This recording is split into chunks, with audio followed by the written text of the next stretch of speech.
नमस्कार दोस्तों, जय माता दी। आप सभी लोगों को नवरात्रि की हार्दिक शुभकामनाएं। और क्षमा चाहूंगा, अभी जितने भी वीडियो आ रही थी ये पिछले 5 महीना पहले वाली वीडियो आ रही थी। तो दोस्तों मैं आप लोगों के लिए कुछ वीडियो तैयार करके रखा हूं, उनमें से ही कुछ जानकारी बता रहा हूं। और मैं क्षमा चाहूंगा आप लोगों को सही समय पर सही जानकारी उपलब्ध नहीं कर पा रहा हूं क्योंकि मैं जो भी साधना में व्यस्त हूं दोस्तों।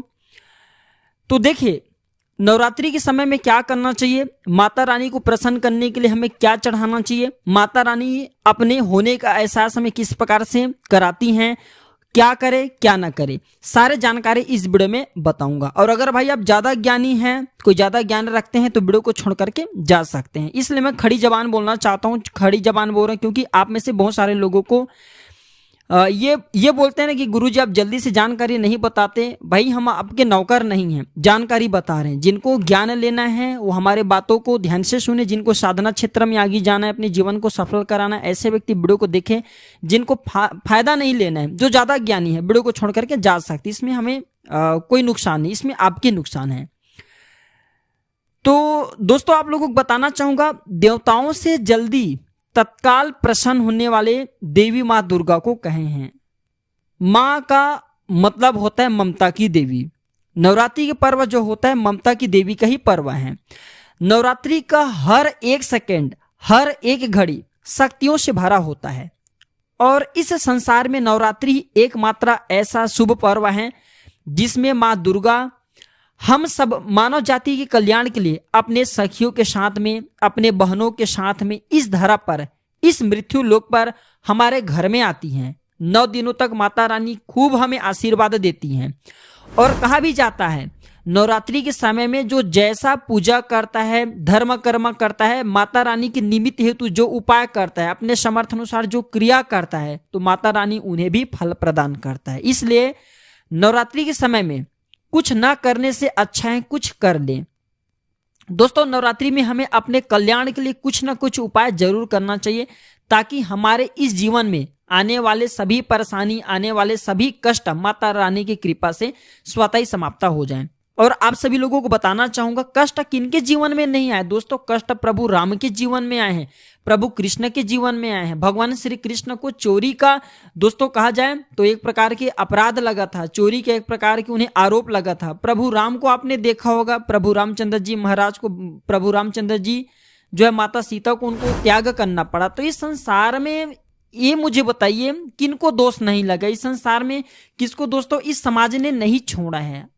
तो दोस्तों आप लोगों को अपना कर्म करते जाना है और हम वीडियो में जो उपाय बता रहे हैं इस उपाय को नवरात्रि के समय में जरूर करना है। कुछ इस प्रकार के ज्ञान हम इसलिए बताते हैं ताकि आपकी जीवन सुखमय हो और आपको अपने परिस्थिति से नहीं डगमगाना है। आप में से अधिकतर लोग बोलते हैं गुरुजी हमारे घर में हमारे पिताजी की तबीयत खराब है, हमारे घर में धन आने का मार्ग बंद हो चुके हैं। देखिए, धन एक निश्चित समय के लिए किसी के पास में नहीं रहता, धन का आना जाना हमेशा लगे रहता है। लेकिन ज्ञान को सीख जाएंगे, शक्ति मार्ग को सीख जाएंगे तो आप खूब तरक्की कर सकते हैं। ज्ञान से बढ़ करके संसार में कुछ नहीं। तो आज मैं आप लोगों को कुछ ज्ञान की ही जो गुप्त ज्ञान की बात है वही बात बताने जा रहा हूं। तो इस बात को जो गांठ बांध करके रख लें और इसे किसी पेन कॉपी में नोट करके रख लें ताकि आपके जीवन सुखमय रहे और आने वाले जीवन में आप अपने परेशानी को, दुख तकलीफ को चुटकियों में समाप्त कर दे और आपके जीवन में कोई परेशानी ना आए। माता रानी से मैं प्रार्थना करना चाहूंगा, अगर आप भी माता रानी के सच्चे भक्त हैं, उन्हें दिल से मानते हैं, माता रानी के प्रति तनिक भी अगर आपकी निष्ठा है, विश्वास है, तो कमेंट बॉक्स में जय माता दी जरूर लिखना।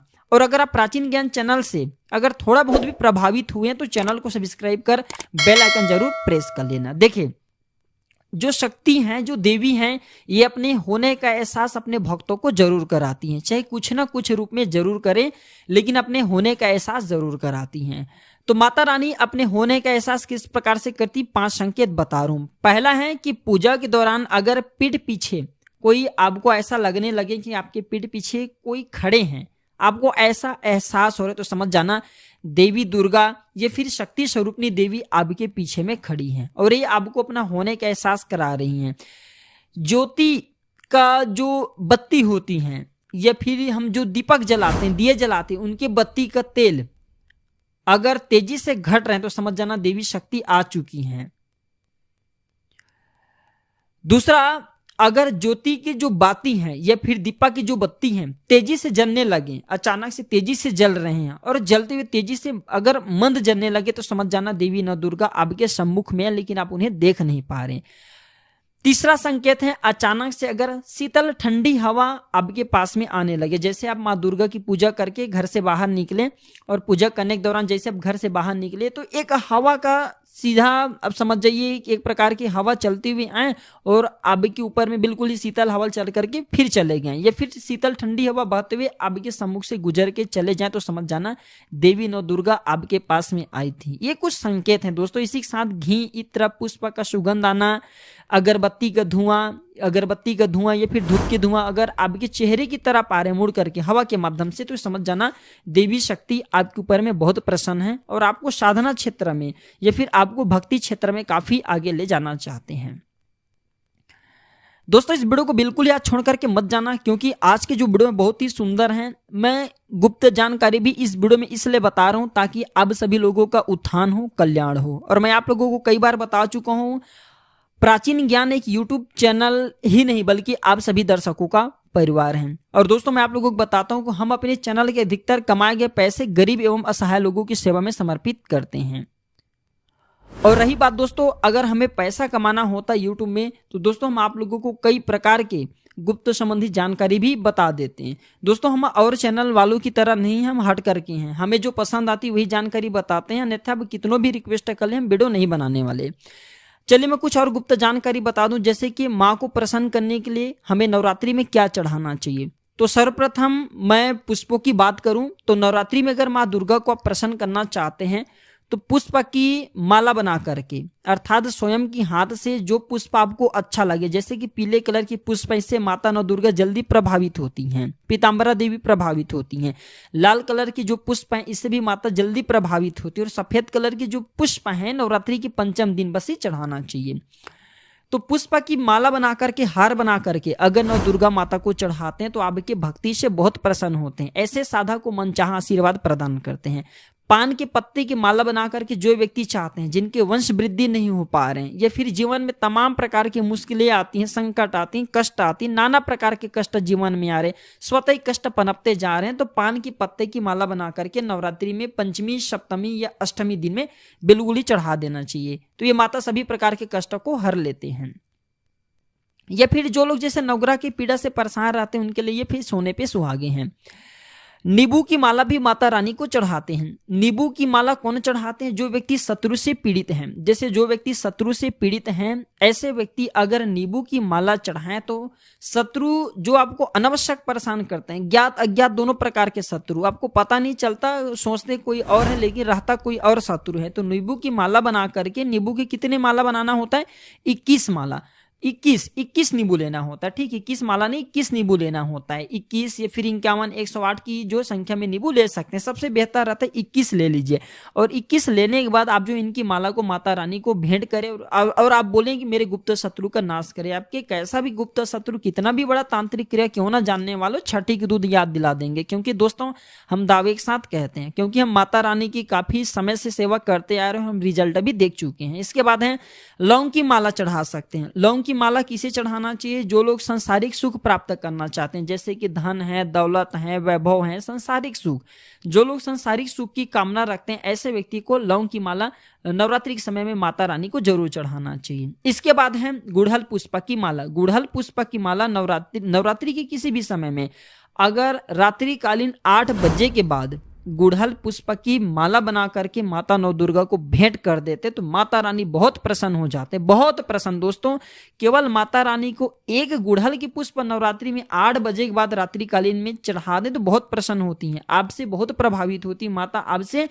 बहुत इतना ज्यादा प्रसन्न होते हैं कि सब कुछ निछावर कर देते हैं। तो मैं पिछले साल भी बताया था कि गुड़हल की पुष्प नवरात्रि के समय में माता रानी को हमें जरूर चढ़ाना चाहिए।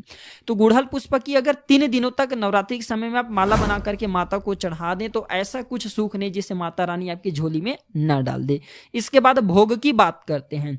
तो सबसे पहले तो होम लगाइए। होम कौन सा चीज की लगाना चाहिए? गुड़ और घी, ये दोनों को मिश्रित करके अगर आप होम लगाते हैं, आग में डालते हैं, तो इससे माता बहुत प्रसन्न होती है, इस गंध को स्वीकार करती हैं। भोग में चाहते हैं तो बतासे और रेवड़ी को चढ़ा सकते हैं, या फिर जो आब से बन पड़े हुआ भोग जरूर चढ़ाइए। रोट चढ़ाने से माता बहुत प्रसन्न होती हैं, है ना। रोट किसे कहते हैं जानना चाहते हैं तो सर्च करके देख लीजिए, हमारे यहाँ रोट चढ़ते हैं। खीर पूड़ी भी आप चढ़ा सकते हैं, लेकिन रात्रि 9 बजे के बाद चढ़ाते हैं, तो इससे माता जल्दी प्रसन्न होती हैं नवरात्रि में, क्योंकि दोस्तों रात्रि का महत्व होता है। अब जानते हैं नवरात्रि में क्या न करें। तो बेड पर अगर आप माता रानी की पूजा करें तो बेड पर न सोए, भूमि पर शयन करें। भूमि पर शयन करने का बेनिफिट ये है, फायदा ये है कि आपके मन में गंदे विचार नहीं आएंगे और इससे देवी शक्ति आपके हमेशा सुरक्षा की भांति रक्षा करेंगे, आपको शक्ति अंश प्रदान करेंगे। और इसी के साथ जैसे कि लहसुन है, प्याज है, ये सब नहीं खाने को बोलते हैं दोस्तों, ये मत खाइए। लेकिन जैसे कि कुम्हड़ा है, पेठा है, ये भी आपको नहीं खाना चाहिए। कुम्हड़ा क्यों नहीं खाना चाहिए? क्योंकि देवी माँ हम नवदुर्गा को बलि देते हैं। आपने देखा होगा ब्राह्मण लोग बलि देते हैं, बहुत से लोग बलि देते हैं जो सात्विक पूजा करते हैं। तो कुम्हड़ा का हम बलि देते हैं नवरात्रि में, तो कुम्हड़ा बिल्कुल ही नवरात्रि के समय में नहीं खाना चाहिए।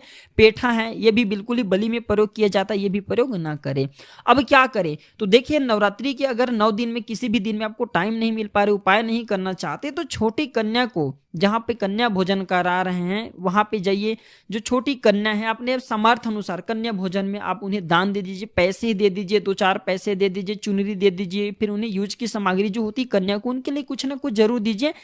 अगर आप 9 दिनों तक पूजा नहीं करें कोई बात नहीं, आपको 9 दिन तक पूजा करने का ही फल प्राप्त होगा। और इसी के साथ अगर नवरात्रि के किसी भी दिन में छोटी कन्या को चॉकलेट खिला देते हैं, लाल कलर की रुमाल दे देते हैं, या फिर जो छोटी कन्या जिससे वो खुश होते हैं, जल्दी प्रसन्न होते हैं, तो उन्हें अगर आप उनके यूज की सामग्री देते हैं तो माँ दुर्गा आपके ऊपर में बहुत प्रसन्न होती है। बिना पूजा पाठ की आपको सारे जितने भी जो भी सुख सुविधा चाहिए आपकी झोली में भर देते हैं। तो हम इस प्रकार की ज्ञान भरी इसलिए कुछ गुप्त जानकारी बताएं, ताकि दोस्तों हमारे वीडियो से आप लोग जो है, आप सभी जितने भी लोग हैं, सबका जीवन काफी उन्नति करें, उन्नति को प्राप्त हो। और अगर हमारे चैनल से आप प्रभावित होते हैं तो दोस्तों हमारे चैनल को सब्सक्राइब कर हमारे साथ जुड़ सकते हैं, क्योंकि हमारे चैनल में इस प्रकार की ज्ञान भरी जानकारी बताए जाते हैं। अभी 2-3 वीडियो और आने वाले हैं साधना क्षेत्र के बारे में, वो भी वीडियो जरूर देखिएगा। आज की जानकारी पर समाप्त करता हूँ। वीडियो को यहाँ तक सीमित मत रखना, इसे आगे जरूर शेयर करना। आपकी एक शेयर हो सकता है किसी के लिए अमृत जैसा हो जाए। धन्यवाद, नमस्कार।